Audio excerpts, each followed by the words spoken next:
하나님께서는 오늘 또 이 말씀을 통해서 우리가 아직 제거하지 않은 올무들이 있는지 돌이켜보게 하여 주시고, 그래서 그런 올무들을 제거하고 하나님의 은혜 자리 가운데 나아가기를 원하십니다. 우리가 이제 성경 말씀을 볼 때 기드온의 300용사가 미디안을 무찌른 이런 이 승리에 좋은 것을 만 생각하는 경우가 많습니다만, 왜 이 기드온 다음에 아비멜렉이라는 어떻게 보면은 사사 시대의 가장 좀 어두운 그런 역사들이 나타나는가, 우리가 이것을 살펴볼 필요가 있습니다. 그래서 특별히 이게 아비멜렉뿐만 아니라 사실 이제 우리가 지난번에 살펴본 것처럼 사사들 중에서 기드온의 이야기가 결정적인 전환점이 됩니다. 결정적인 전환점이 된다는 것은 이제 사사들의 문제들이 점점 심각해져서 결국은 삼손의 그런 모습까지 이렇게 영적으로 하강하는 그런 단초를 보여주기 때문이죠. 그래서 이제는 이스라엘 백성들뿐만 아니라 어떻게 이스라엘에서 하나님께서 구원하시기 위해서 세운 사사들조차도 바로 그 가나안과 또 이방 민족들을 따라서 그렇게 이 변질이 되어 가는지를 볼 수가 있습니다.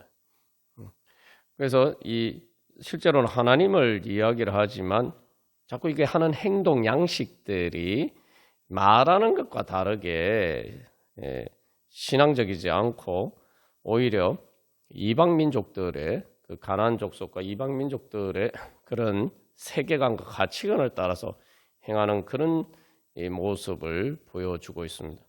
우리 그래서 이미 사사기 마지막에 우리가 이제 살펴본 것처럼 그 미가의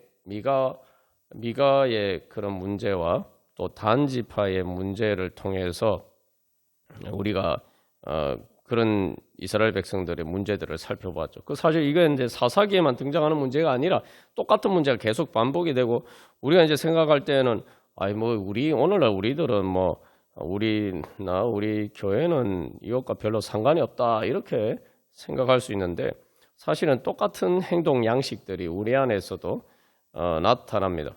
이 사사기 기드온의 이러한 어떤 올무가 된 일들이 실제로 이스라엘 역사에서 똑같은 양식으로, 똑같은 형태로, 패턴으로 반복이 되고, 또 오늘날 우리들에게도 또 이런 패턴들을 따라서 문제들이 나타납니다. 그리고 교회사 전체에서도 마찬가지예요. 그래서 우리가 이런 것들을 통해서 하나님이 주시는 구원의 승리의 영광이 있는데, 그것들이 어떻게 변질이 되어 가는가, 그래서 우리가 어떻게 거기에서 벗어날 수 있는가, 또 그런 올무들을 어떻게 제거할 수 있는가, 이것들이 우리에게 주어진 과제죠. 그래서 사실 교회사에서 대표적인 경우가 콘스탄틴 황제가 기독교를 공인함으로써 기독교의 300년에 걸친 그 기나긴 그런 박해가 끝났어요.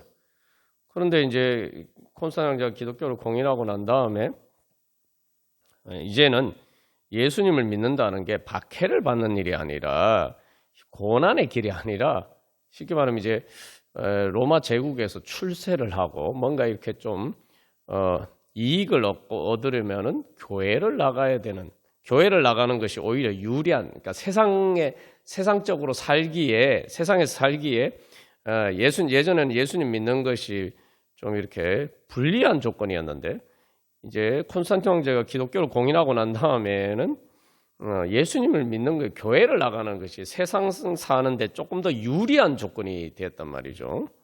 그러면서 사실 그렇다고 해서 또 이 기독교가 공인되면서 여러 가지 또한 많은 또 발전들이 있었지만, 또 반대로 이 기드온의 올무와 같은 그런 일들도 이제 생기게 되죠. 그래서 이 하나님께서 주신 사실은 그 자체는 콘스탄틴 황제가 기독교를 공인하게 된 것은 사실 기독교의 승리예요.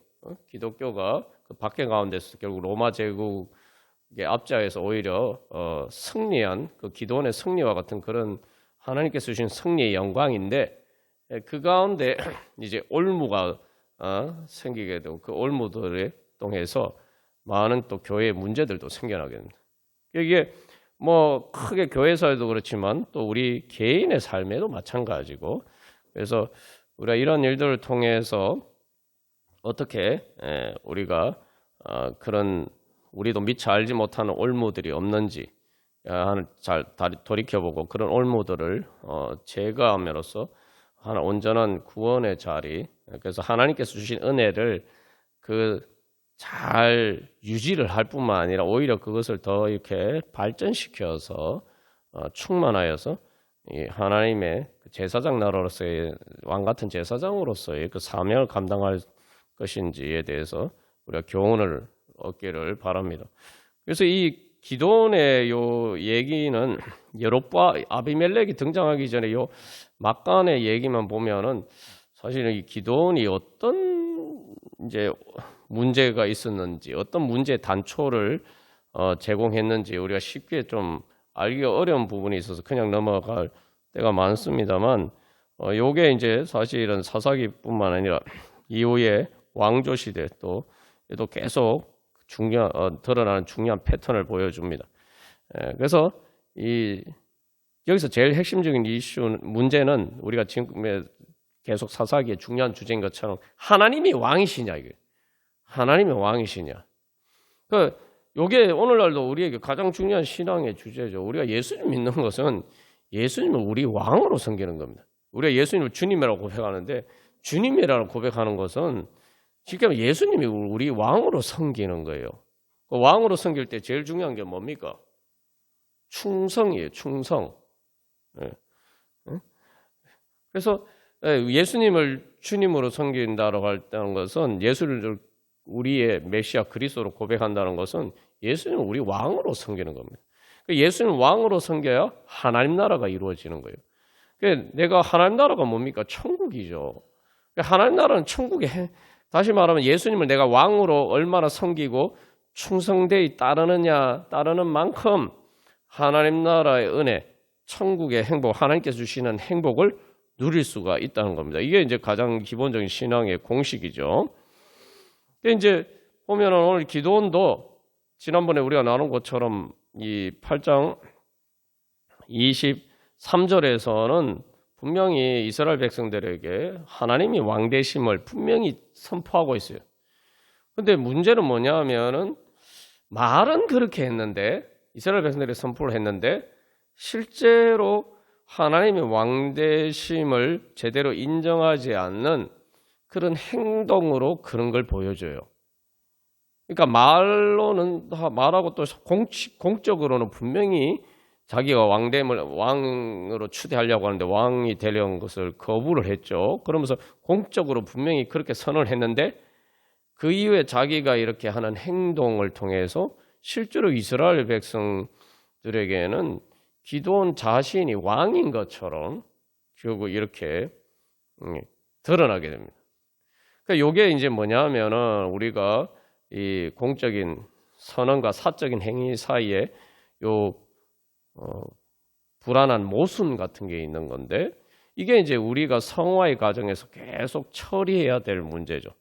내가 공식적으로 신앙 고백을 하고 또 내가 말하는 것과 실제로 내 행위 사이에서 내 삶의 실제 행동 양식에 있어서 이게 불일치하는 부분들이 우리의 신앙의 가장 사실 이제 큰 문제들 그런 것들을 이제 제거하는 것이 사실 올무를 제거하는 거예요.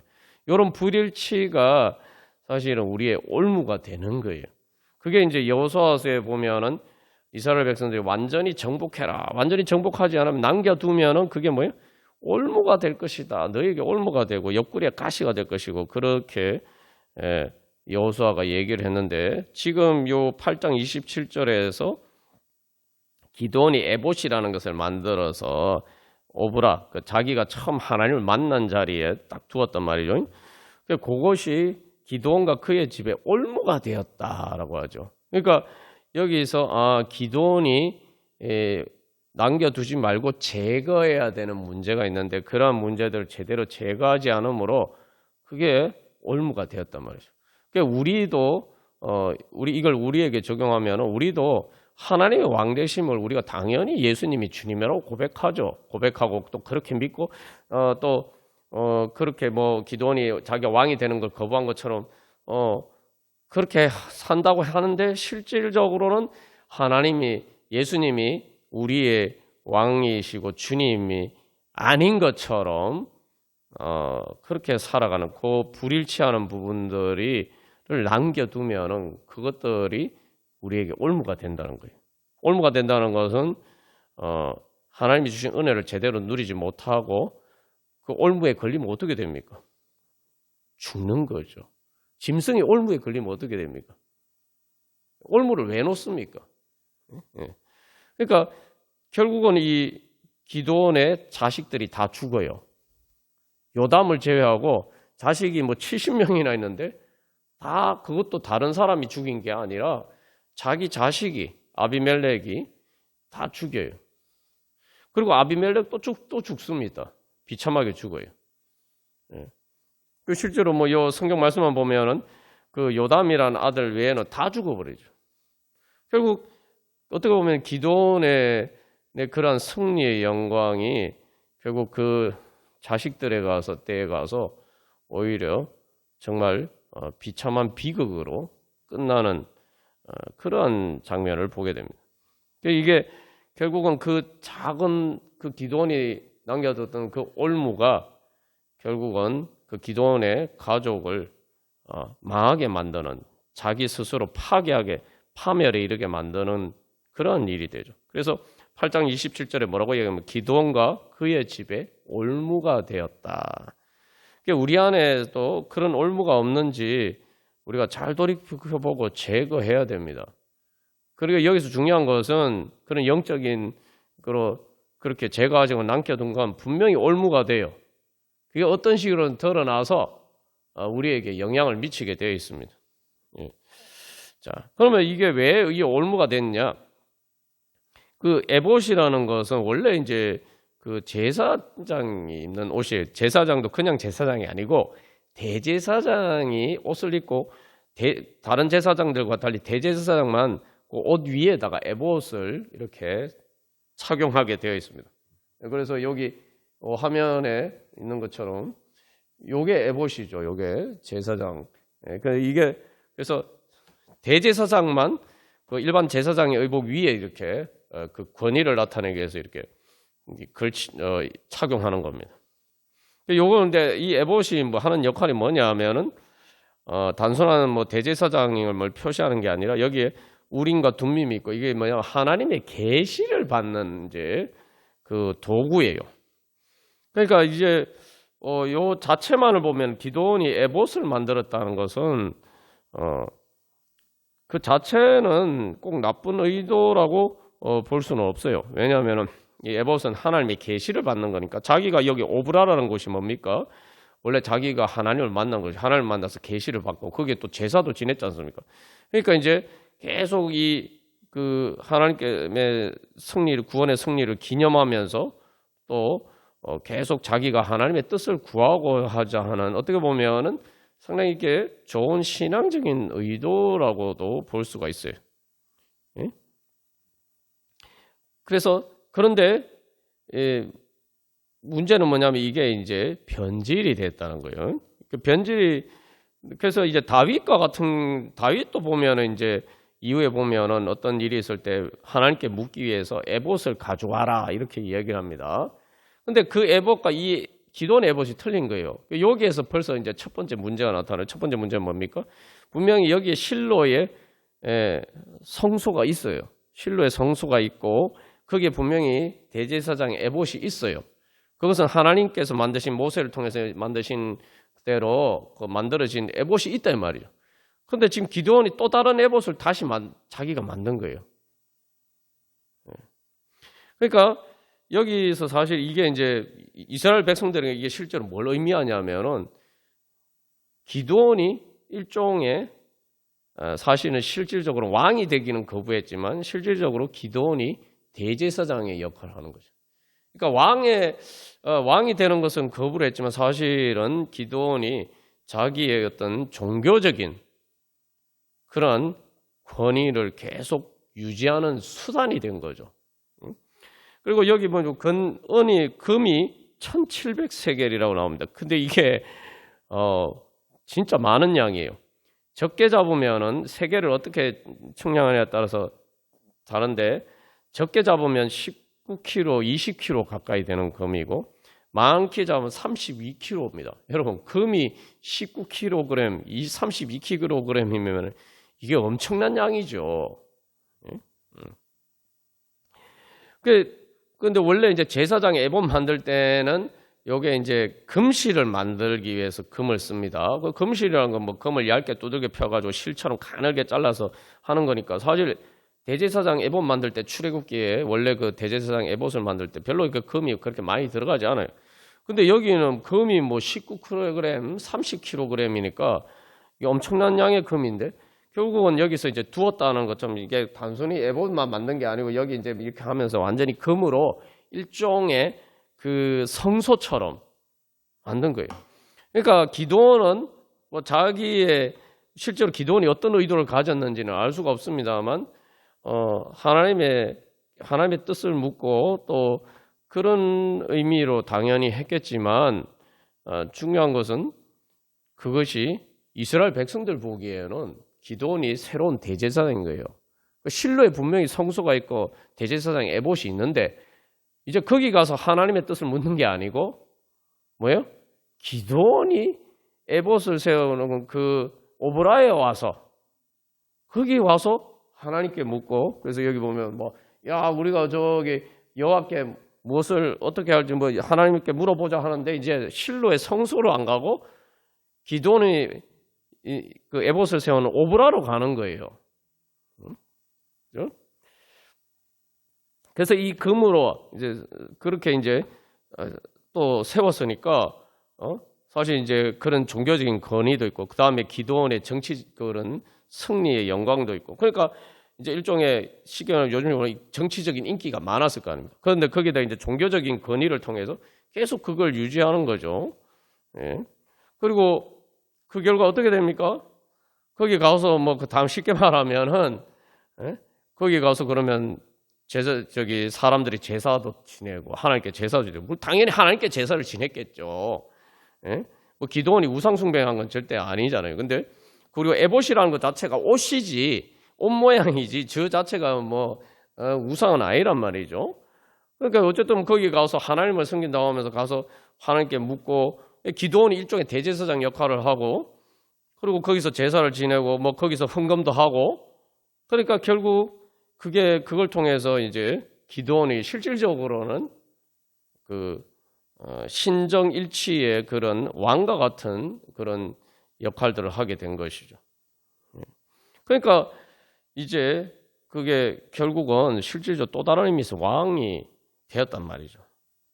그리고 여기 또 중요한 것은 이것뿐만 아니라 여기 아비멜렉이 나오는데, 그 아내가 70명이었다. 이게 단순히 뭐 성적인 그런 문제가 아니라, 이게 사실은 이제 왕이 뭐 옛날에 고려시대 때도 고려 태조 왕건이 수많은 정략 결혼하듯 이제 약간 그런 개념도 있다고 봐야 돼.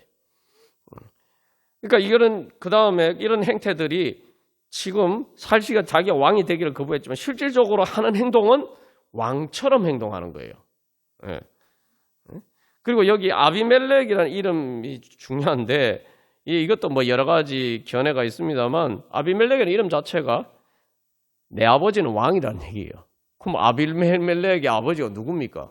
기드온 아닙니까? 그럼 아비멜렉의 이름 자체는 지금 기드온이 왕이라는 얘기예요. 이 이름을 일반적으로는 기드온이 붙였겠죠. 그 성경 문맥상으로도 그렇고.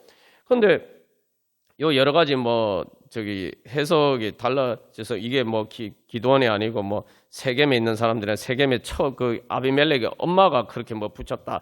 여러 가지 그런 소수의 견해도 있으면 일반적으로 이제 기드온이 이 이름을 붙였다 이렇게 보는데, 아니면 이게 별명이다 이런 얘기도 있는데, 중요한 것은 이 이름 자체가 앞에도 창세기에도 여러 가지 등장하는데 이방 사람들의 왕의 이름으로 흔히 등장하는 거예요. 그러니까 이게 뭐냐면 아비멜렉, 내 아버지가 왕이다. 이거 뭐예요? 내 아버지가 왕이 나는 또 왕인 거예요. 그러니까 왕조를 보여주는 왕조의 왕임을 보여주는 그 이름 자체가 그렇단 말이죠. 그러니까 이 이름 자체가 이제 보여주는 것은 이게 일반적으로 이제 해석하는 기드온이 만약 이 이름을 지었다면 자기 앞에 한 행동하고 전혀 모순이 되는 거죠. 자기 왕이 아니다라고 얘기했는데 실질적으로는 자기가 왕처럼 행동하고 자기 아들 이름도 아비멜렉이라고 짓고 그리고 결국은 아비멜렉은 이제 아예 기드온이 공공연하게 하지 못했던 거를 아비멜렉은 이제 겉으로 대어놓고 자기가 이제 왕임을 선포하는 거죠. 그러니까 기드온에게 잠복해 있던 그 문제가 아비멜렉에서 이제 표면적으로 사실 이제 드러난 거예요. 그래서 왕조 시대 때 뭐 우리가 뭐 왕자의 난 뭐 조선 시대 때도 보면 그래서 형제들끼리 고륙 상잔하는 그런 일들이 막 벌어지잖아요. 그런 일들이 똑같이 벌어지는 거예요. 그래서 여기서 이제 중요한 것은 이게 지금 사실은 자기가 왕이 되기를 거부했으면서 실질적으로 행동은 왕처럼 했다. 그러니까 우리도 예수님을 주님이라고 고백하면서 실질적으로 내가 왕인 것처럼 그런 식으로 우리가 사는 부분들을 우리가 잘 분별을 해서 그런 부분들을 계속 회개하고 그런 올무들을 자꾸 제거해야 됩니다. 왜냐하면 왜 그게 올무가 되냐면은 예수님이 우리의 왕이 되셔 우리를 지켜주시고 보호해 주시잖아요. 그런데 이게 여기서도 보여주는 것처럼 내가 왕이 되는 순간 하나님이 왕이 아니라 인간이 왕이 되는 순간 어떻게 망해가는지를 보여주는 거예요. 이후에 왕조 시대 역사도 마찬가지입니다. 그래서 우리 안에 자꾸 그런 부분들을 올무가 될 수 있으면 봐야 되고 여기서 또 한 가지 중요한 교훈은 그 왕이라고 하지 않지만 실제로 왕처럼 행동하는 가장 중요한 것은 지금 기드온이 따로 자기 오브라의 에봇을 만들어서 그런 식으로 종교적인 중심지를 만들었다는 거예요. 이게 이제 실제로 보면은 여로보암이 그 베델과 단의 금송아지 우상을 만든 것과 사실은 양태가 비슷해요. 지금 앞에 보면 기드온이 에브라임 집하고 싸웠잖아요. 사이가 안 좋았단 말이죠. 근데 실로의 성소가 어디 있습니까? 에브라임 지파 땅에 있어요. 그러니까 기드온 입장에서 생각해 보면은 여기 뭐 성경 그런 부분까지 안 나왔지만 이 기드온이 왜 이거를 자기가 이 에봇을 만들었는지 그래서 이스라엘 백성들이 결국 여로보암이 베델과 단 그 예루살렘으로 자꾸 가면은 결국은 그 종교적인 문제 때문에 결국은 정치적인 권력까지 그 남유다에 뺏길 것 같으니까 그리로 못 가게 하는 거예요. 못 가게. 그래서 이렇게 베델과 단에 그 금송아지 우상을 만들어 놓고 이스라엘 백성들 그렇게 종교적인 중심지를 옮긴 것처럼 이 기드온도 뭐 실제로 의도가 어떤 문제 실질적으로는 그렇게 보이는 거죠. 그래서 자기만의 어떤 종교적인 중심지를 만들었고 하나님을 물론 우상이 아니면 하나님을 섬긴다고 했지만 결국은 그 자기의 어떤 영향력을 확보하는 도구로 신앙을 사용했다는 거예요. 오늘도 이런 문제들이 얼마나 많은지 교회 안에서 이런 문제 비일비재합니다. 교회 안에서 왜 다툼이 일어납니까? 이유는 하나예요. 예수님을 주님이라고 하면서도 사실은 신앙이나 뭐 여러 가지 이런 것들을 통해서 자기의 어떤 영향력을 확보하는데 더 관심이 있어요. 물론 당연히 명분은 뭐 주님을 위한다, 교회를 위한다 하지만 실제로는 자기의 영향력 확보가 중요한 거예요. 이게 뭐 여러분 뭐 대단한 뭐 기도원과 같은 이런 사람뿐만 아니라 개인 사회도 마찬가지예요.